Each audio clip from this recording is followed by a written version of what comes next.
পিতা, পুত্র ও পবিত্র আত্মার নামে আমেন। সকলকে স্বাগত জানাই বড়দিনের নভাগে প্রার্থনায়। আজকে তৃতীয় দিন প্রার্থনা করি। এসো গো প্রভু শাহেনায়ার, তোমায় যে ডাকি সাধনার সার। এসো গো প্রভু শাহেনায়ার, তোমায় যে ডাকি সাধনার সার। তৃষিত জানে চাই তব পানে, তৃষিত জানে চাই তব পানে। এসো গো তুমি প্রেম অবতার, এসো গো প্রভু শাহেনায়ার, তোমায় যে ডাকি সাধনা সার। এসো গো প্রভু। আসবেন প্রভু, আসবেন রাজা, এসো করে পূজা তার। আসবেন প্রভু, আসবেন রাজা, এসো করি পূজা তার। আনন্দ করো সিয়ন কন্যা, করো উল্লাস জেরুসালেম কন্যা। দেখো আসবে প্রভু মহান, ছুটবে সেদিন আলোর বাণ। পাহাড় হতে ঝরবে মাধুরী, রচবে দুধ মধু পারাবার। আসবেন আসবেন ভাববাদী প্রভুর, করবেন তিনি জেরুসালেম সংস্কার। আসবেন প্রভু, আসবেন রাজা, এসো করে পূজা তার। দাউদ বংশ হতে সিংহাসনে বসতে আসবেন মানব ঈশ্বর।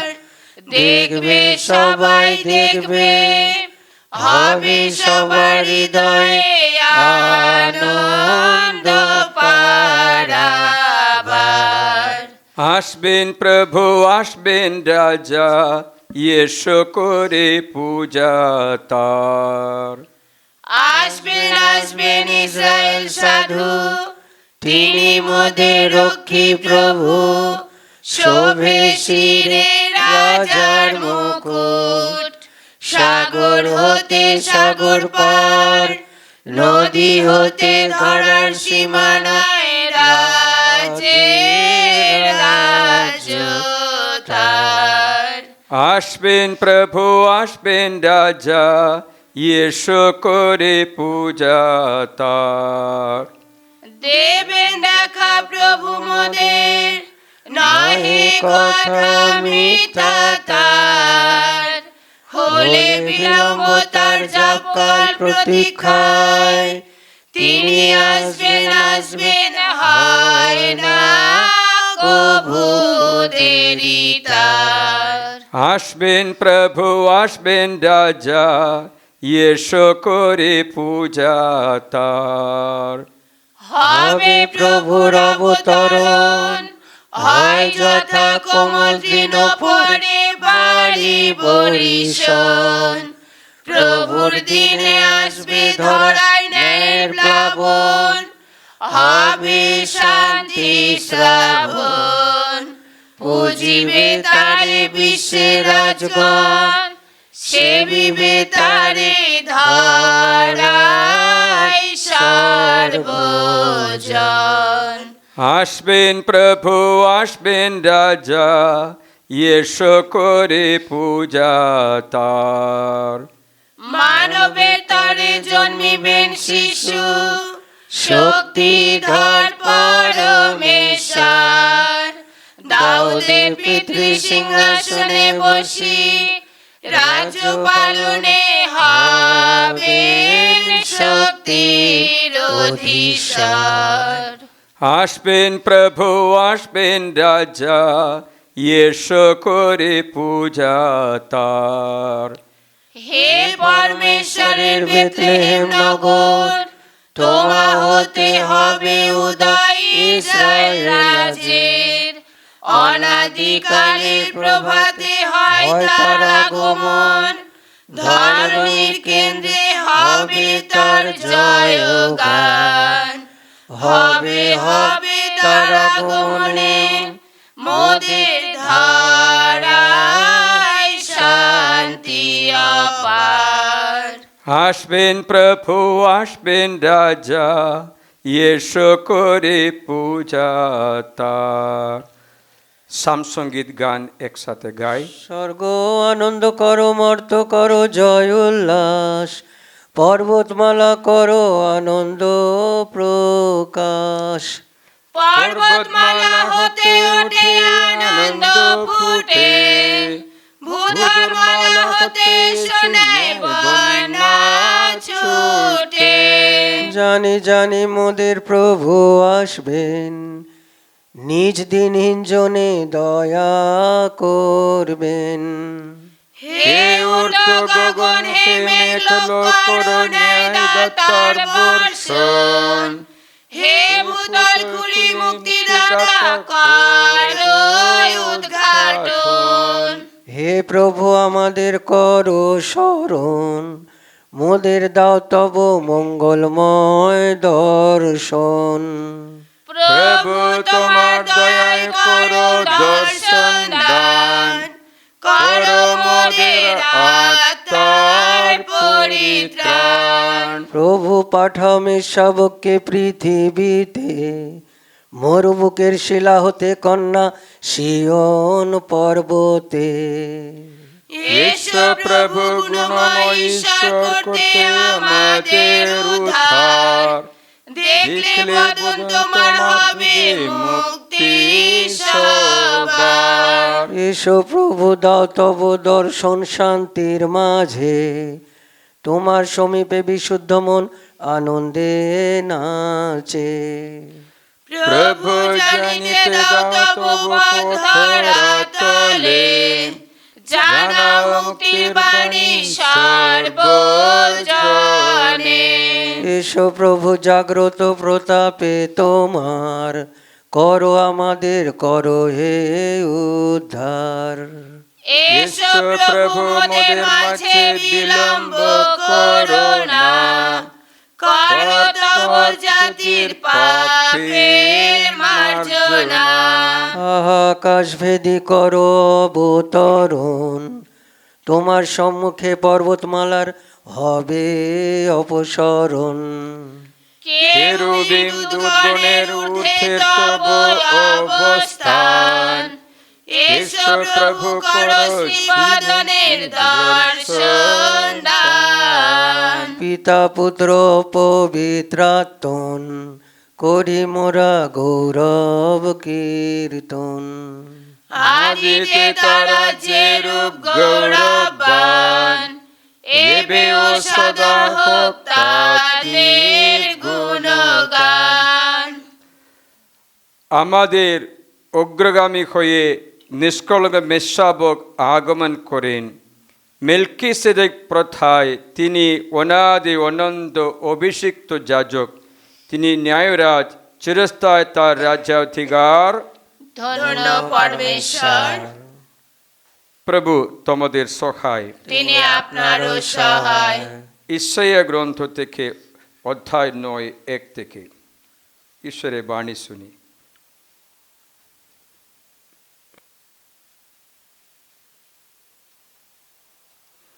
পুরাকালে জেবুলন দেশ, নেফতালি দেশ তিনি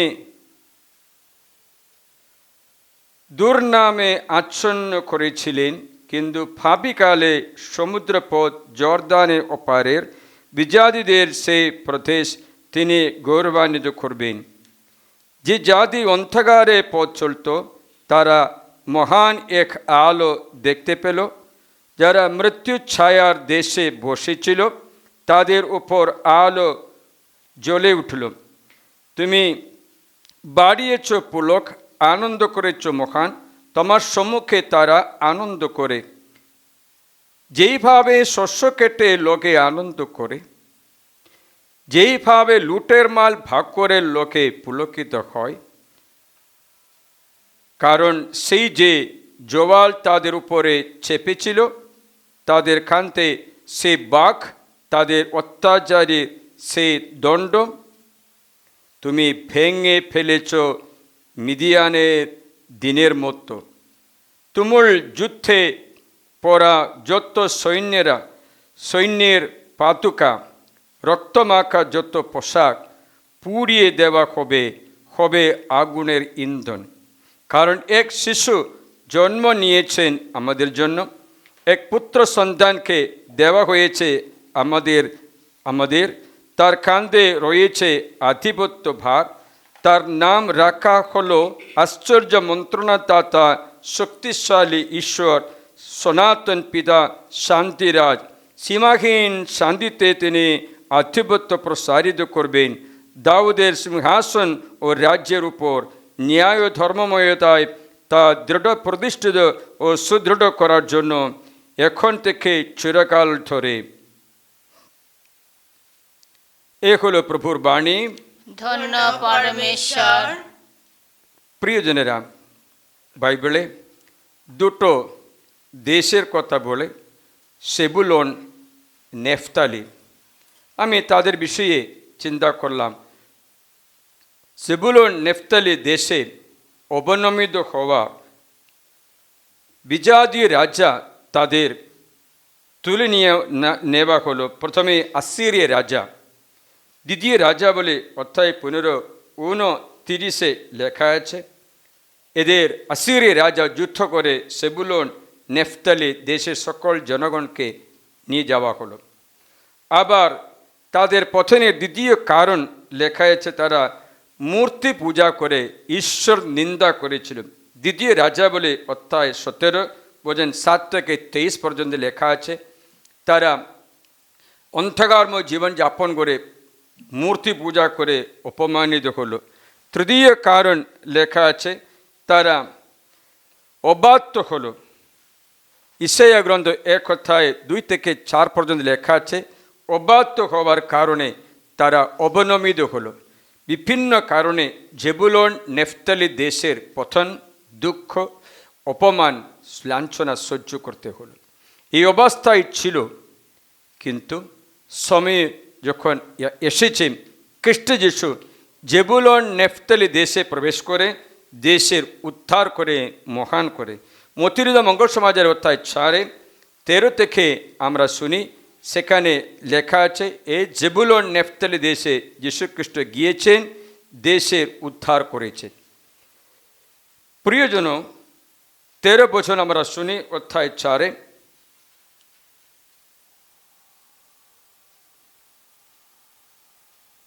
যেন নবী ইসাইয়ার মধ্য দিয়ে উচ্চারিত এই বচন পূর্ণ হয়। জেবুলন দেশ, নেফতালি দেশ, সমুদ্রপথের জর্দানের অপারের বিজাতিদের সেই গ্যালিলীয়। যে জাতি অন্ধকারে বসেছিল তারা মহান এক আলো দেখতে পেল। যারা মৃত্যুর ছায়ার দেশে বসেছিল তাদের উপর এক আলো উদিত হলো। এই সময় থেকে যিশু প্রচার করতে শুরু করলেন। তিনি বলেছিলেন, মন পরিবর্তন করো, কেননা স্বর্গরাজ কাছে এসে গেছেন। যিশু এই দেশে প্রবেশ করেছেন। বলছেন, এবং নাজারা ছেড়ে সমুদ্র তীরে জবুলন নেফতালি অঞ্চলে উপস্থিত কফরনাউমে বাস করতে লাগলেন যিশু। তাই এই যিশুর সান্নিধ্য দুটো দেশকে উদ্ধার করেছে। আজকে আমাদের আশ্বাস বাণী এই যে জাতি অন্ধকারে রয়েছে, যে জাতি বড় একটা সমস্যা, অথবা ইসাইয়া গ্রন্থে লেখা আছে যার খন্দে রয়েছে জোয়াল, কারণ সেই জোয়াল তাদের উপরে চেপেছিল, তাদের কাঁধে সেই বাঘ, তাদের অত্যাচারীদের সেই দণ্ড যিশু ভেঙে দিয়েছে। তাই আজকে আশ্বাস বাণী যে খ্রিস্ট যিশুর জন্মের নভেনা প্রার্থনায় যোগদান করে তুমিও আজ এই জোয়াল কেটে ভেঙে ফেলতে পারে। খ্রিস্ট যিশু তোমার জীবনে আজ জন্ম হয়। যেখানে যিশুর জন্ম হয়, যেখানে যিশুর বাণী প্রচারিত হয়, সে দেশের মুক্তি হয়। আমি স্মরণ করছি 2006-তে জেলালখালি আসার সময় এই রাস্তাঘাট দিয়ে কোনো গাড়িও 4টে বাজলে চলতো না। লুট অথবা মারপিট, রক্তপাতের অনেক ঘটনাগুলো শুনিয়েছিল। দিব্যঙ্কর, তুমি নিজে বলে যে 4টে বাজলে আমি একা রাস্তা করে আসবোই না বলেছিলে, মনে আছে নাকি জানি না। সেই দেশ আজকে অনুগ্রহের দেশ হয়ে গেছে, কারণ ঈশ্বরের বচন প্রচারিত হয়ে দেশের উদ্ধার পায়। আজকে তোমার জীবনেও ঈশ্বরের বাণী প্রবেশ করলে তোমার দেশ, তোমার জীবন উদ্ধার পাবে। সবসময় দুঃখ নয়, সবসময় কষ্ট নয়। যদিও অল্পকালে যিশু আপনার থেকে মুখ লুকিয়ে রেখেছে, যিশু বলেছেন এই অনন্তকালীন স্নেহে তোমাকে স্নেহ করব। অল্পকালের জন্য মুখ আচ্ছাদন করলেও অনন্ত ভালোবাসা দিয়ে আমি তোমাকে ভালোবাসি বলে ইসাইয়া গ্রন্থ অধ্যায় 54-এ লেখা আছে।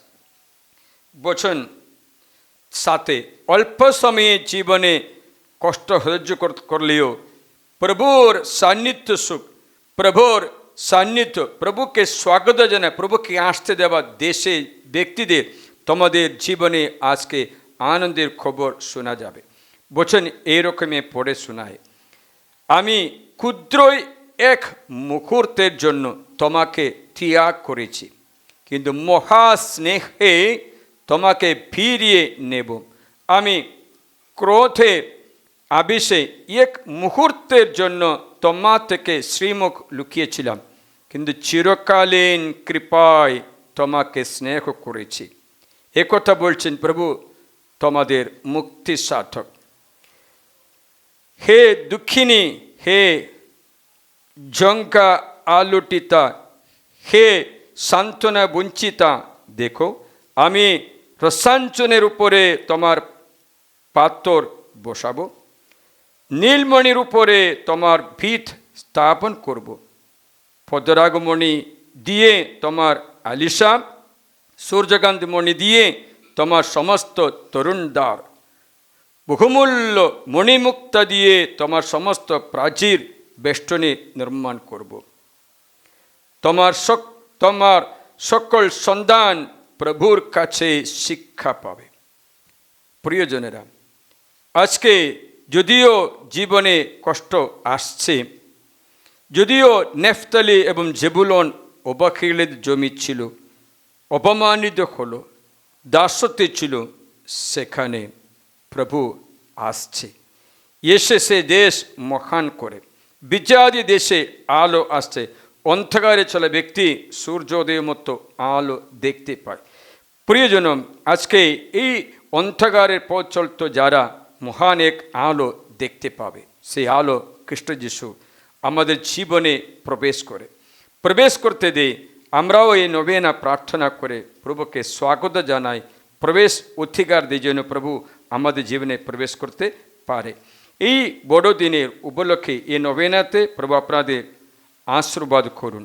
পিতা ও পুত্র ও পবিত্র আত্মার নামে আমিন। উচ্চ কণ্ঠে ছন্দ মুক্ত নিগুড় সত্যকে প্রকাশে, নিদ্রা হবে বিদূরিত ঝলকে যিশু আকাশে। দয়াবাসের শোধে মেশাবকে তা প্রেরিত, আহাস বর্ষ জল চোখে হোক পাপের ক্ষমা যাচিত।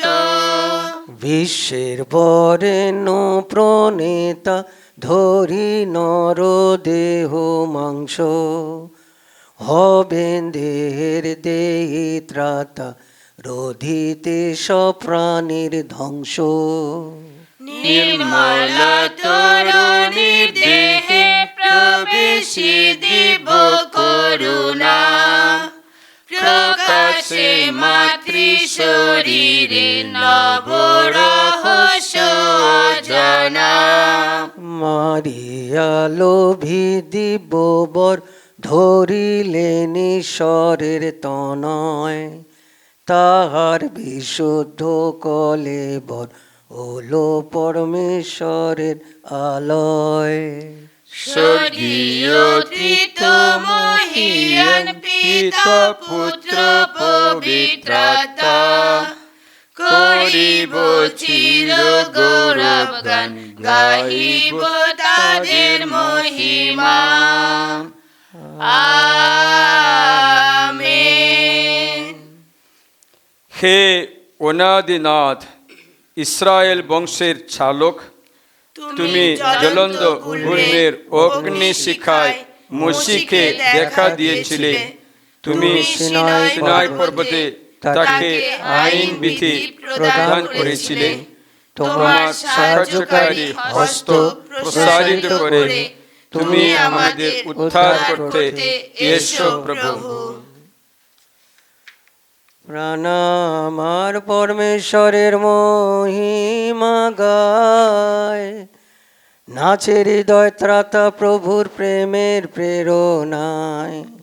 তার করুণা ধারায় ভরা দীনদাসীর প্রাণ, তাই সকলে ধন্যা বলে করে গুণগান। অসীম শক্তিশালী প্রভু, পবিত্র নাম তাঁর, আমার পরে নিত্য ঝরে করুণা অপার। যারা সদা সদা ভয় করে যেন তাই, পুরুষে পুরুষে তারা তার কৃপা পায়। নাশ করে অহংকারীর সকল অহংকার, দেখিয়ে দেন প্রভু কত শক্তি আছে তার। অনায়াসে ঘুচিয়ে দেন প্রতাপশালীর মান, বিনীত দুর্বলে প্রভু করেন গৌরব দান। দয়াল প্রভু তৃপ্তি দেন দিনার ক্ষুধিতে রে, রিক্ত বিদায় করেন তিনি গর্বিত ধনী রে। রক্ষা করার জন্য প্রভু আপন অঙ্গীকার, ইসরায়েলের রক্ষা করেন দয়ার অবতার। মহাপ্রাণ আব্রাহাম ও তার বংশধরগণে অপার স্নেহ দিয়েছেন আপন অপার গুণে। পিতা পুত্র পবিত্র আত্মন, করি মোরা গৌরব কীর্তন। আদিতে তারা যে রূপ গৌরবান, এবে হো সদা হোক তাদের গুণগান। হে অনাদিনাথ, ইসরায়েল বংশের চালক, তুমি জ্বলন্ত গুল্মের অগ্নিশিখায় মোশিকে দেখা দিয়েছিলে। তুমি সিনাই পর্বতে তাকে আইন বিধি প্রদান করেছিলে। তোমার সাহায্যকারী হস্ত প্রসারিত করে তুমি আমাদের উদ্ধার করতে এসো প্রভু। এসো আমরা প্রার্থনা করি। হে প্রভু, অনুনয় করি, তুমি বিলম্বিত না হয়ে সত্তর এসো প্রভু। দিব্য প্রভাবের সাহায্য আমাদের প্রদান করো, তাহলে যারা তোমার দয়ার উপর নির্ভর করছে তারা তোমার আগমনে সান্ত্বনায় উচ্ছ্বসিত হবে। পবিত্র আত্মার সহযোগে তুমি পিতার সঙ্গে যুগে যুগে বিরাজমান। আমেন। প্রভু তোমাদের সহায়, তিনি আপনারও সহায়। সর্বশক্তিমান পরমেশ্বর পিতা, পুত্র ও পবিত্র আত্মা তোমাদের সকলকে আশীর্বাদ করুন। আমেন। জয় যিশু। জয় যিশু। Hosanna.